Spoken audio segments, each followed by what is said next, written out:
Hey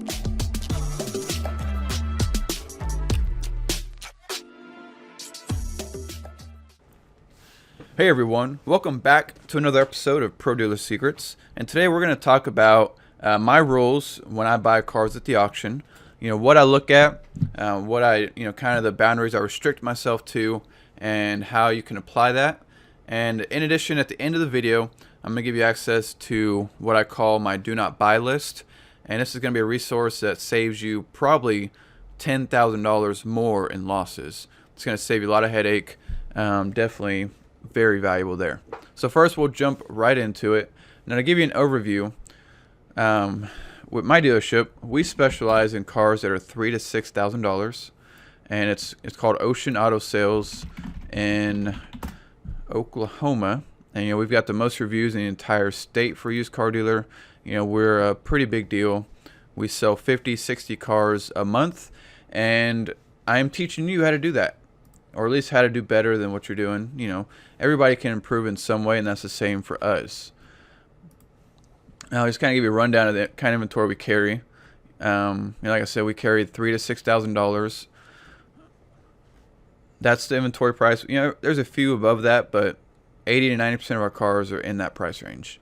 So I'm going to tell you what we look for when we're in that price range, and how you can kind of help apply those rules. Because I've actually found that a lot of dealers, they don't use rules when they buy cars. They just kind of buy whatever feels like a good deal, and that will get you in trouble because first you might wind up buying a car that seems cheap but just has a ton of problems that you don't want to deal with, and the next thing you know, you fix all these problems, you get way too deep in it, you spend a bunch of cash, that car sits forever because now you're trying to sell it for too high, and next thing you know, you've got a bunch of cash tied up sitting on your lot, you take a loss on it, and you're like, man, somebody should have bought that, and you get upset about it.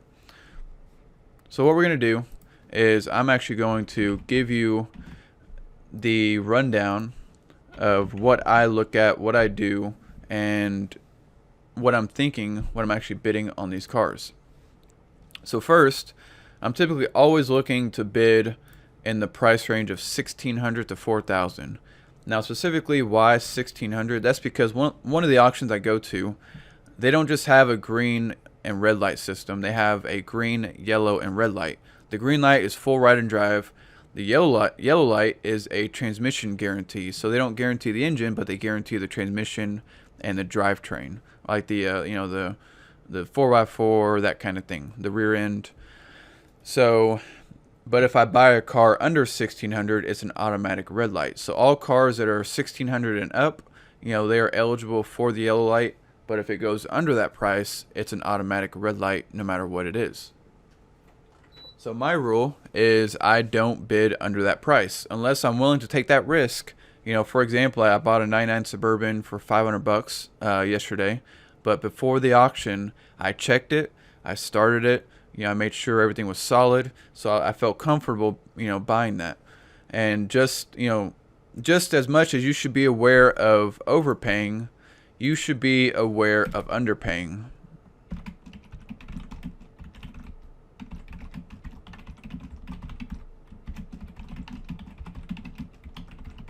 What I mean by that is, a lot of these cars that are going so cheap, there's a reason, because it's going to be a massive headache.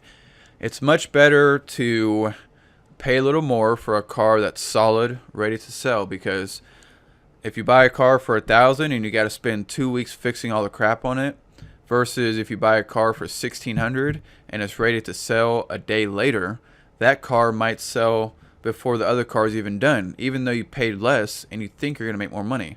It's much better to pay a good price for a car that's pretty much ready to sell, and you can sell it quicker and make a profit. And plus, when you're dumping a ton of cash into these cars, you're going to be cash poor pretty quick. Versus, we use mostly floor plan because I try to buy certain cars cash, but put a lot of cash into, we repair 50 to 80 cars at a time. There's a lot of cash that goes into that. So when we floor plan a vehicle and we flip a car in 2 weeks, the floor plan fee is like $80 or $100. I mean, versus if I'm going to wait 2 months to sell it, the floor plan fees keep going up. We only buy cars with less than 200,000 miles, unless it's like a diesel truck. People don't mind on that. but we don't go over like 260 on diesels. So we typically try to say 2 to 250, and for cars, I really like to be under 180. But for the cheaper it is, the little higher it goes. But there's just a difference. You can have two of the exact same cars, one for 4,000 with 150, and one for 3,000 with 200,000 miles. The exact same cars, and the one with 200 is just going to sit for a long time because a lot of people, they filter out cars over 200,000 miles. We also only buy cars that are newer than 15 years old. Like I said, with few exceptions. The reason for that is because people, they don't want anything older than that. Anything older than '05 is just considered really old. Now I'll give you an example of a few exceptions. Because like I said, 90% of our cars meet these rules. Those cars are what we depend on to pay the bills, but I try to get a few big deals here and there. So this '03 F250 diesel, it's got 43,000 miles. So yeah, I'm going to buy an '03 with 43,000 miles. This 2000 F150 has 63,000 miles. So like I said, yeah, I'm going to buy a 2000 with super low miles because people, they buy up old cars with super low miles.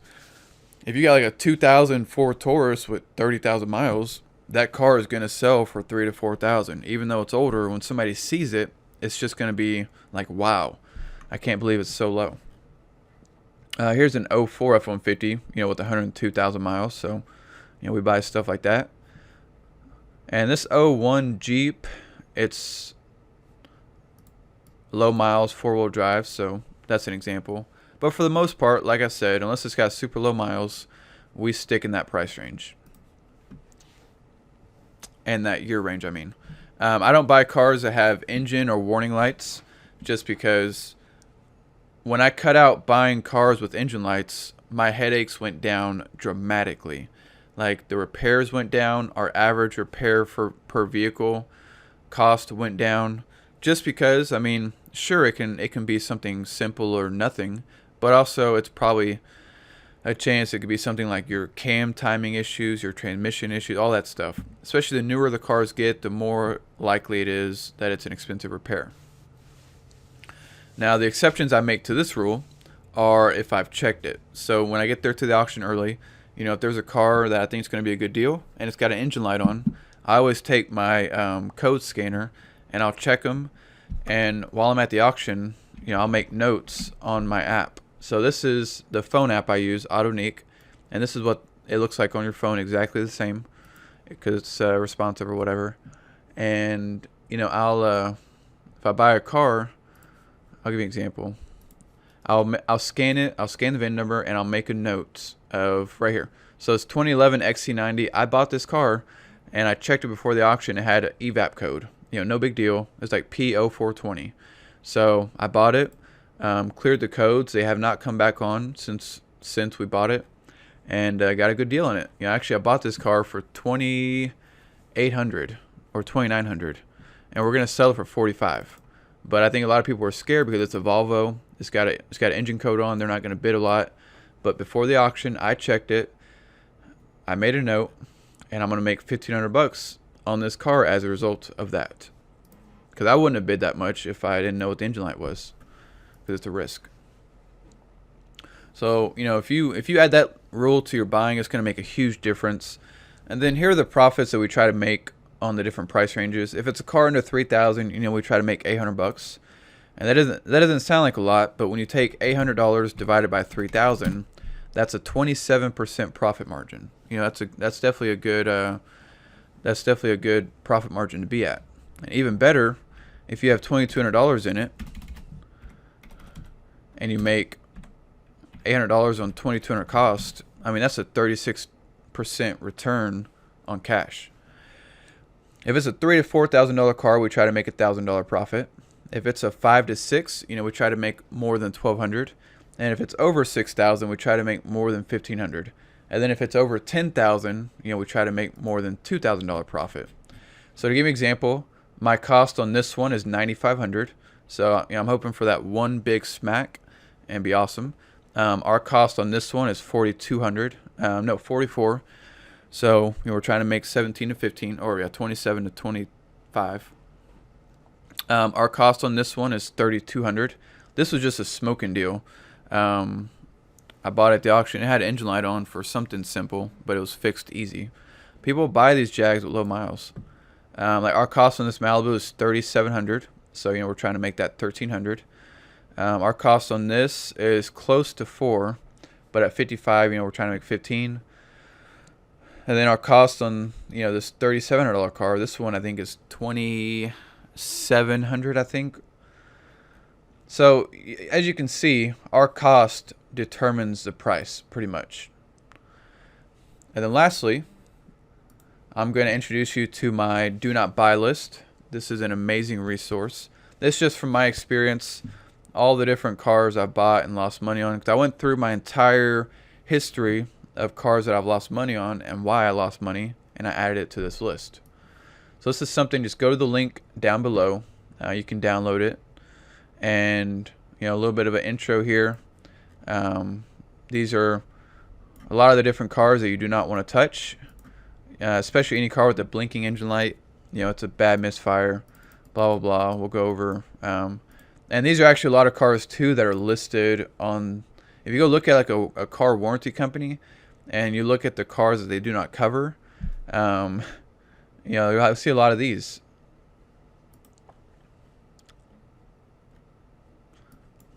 So yeah, and of course there's more, and it's not 100% all inclusive, but this is amazing information that's going to help you prevent a lot of losses. So just go below, there's a link, click the link, it'll download a PDF, and then you can save it, print it, and do whatever you want. All right, so until next time, guys, this is Anthony with Pro Dealer Secrets, and I will see you on the next one.